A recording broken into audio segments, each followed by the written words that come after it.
If this video made you see things from a new angle, don't forget to like the video, subscribe to Hero or Villain, and share this video. Thanks for watching.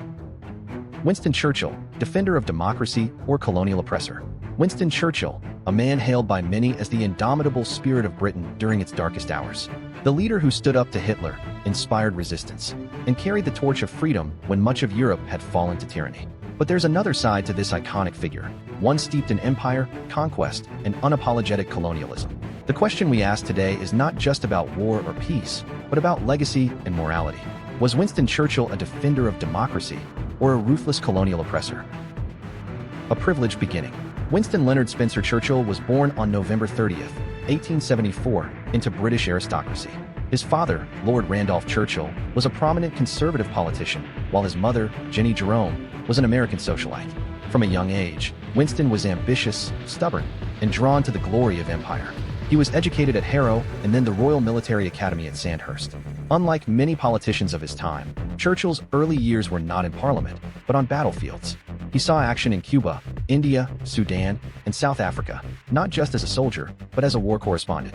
He chased both bullets and headlines, and in doing so, forged his early public image, bold, articulate, and fiercely imperial.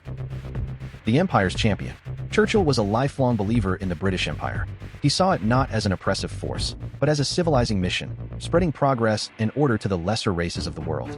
It's a belief that, even in his time, drew criticism. As a young minister, he supported the brutal suppression of uprisings in Africa and the Middle East. In 1910, as Home Secretary, he authorized troops to break up a miners' strike in Wales. In Ireland, his policies during the Troubles were heavy-handed, relying on military force rather than diplomacy. Churchill's worldview was shaped by Victorian ideals, hierarchy, race, and power. He believed Britain had a divine right to rule over others. World War I and Gallipoli, a costly miscalculation. During World War I, Churchill served as First Lord of the Admiralty, overseeing the Royal Navy. But his most infamous decision was the ill-fated Gallipoli campaign in 1915, an attempt to knock the Ottoman Empire out of the war by landing Allied forces in modern-day Turkey. The result was a disaster. Over 250,000 Allied soldiers were killed or wounded, many from Australia and New Zealand. Churchill was forced to resign. Though he later returned to political prominence, the ghost of Gallipoli would haunt his legacy. The war years, Britain's last lion. In 1940, with Europe falling under Nazi occupation and Britain standing alone, Churchill became prime minister. It was his finest hour. His speeches rallied a nation on the brink of defeat. We shall fight on the beaches, we shall never surrender. Under his leadership, Britain withstood the Blitz, held fast during the Battle of Britain, and formed key alliances with the United States and Soviet Union. Churchill became a symbol of resilience and courage, not just for Britain, but for the entire free world. He stood against fascism and refused to bow to tyranny. His vision, determination, and rhetoric helped turn the tide of World War II. For this, he is rightly remembered as a hero. But while London burned, so did Bengal. Yet even in his wartime glory, Churchill's imperial blind spot led to catastrophe elsewhere. In 1943, a devastating famine struck Bengal, India.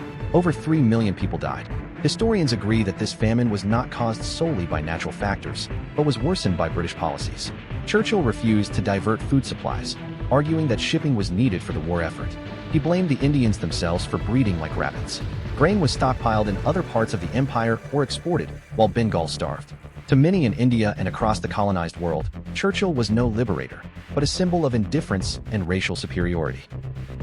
Post-war and the Iron Curtain. After the war, Churchill's Conservative Party was defeated in the 1945 election.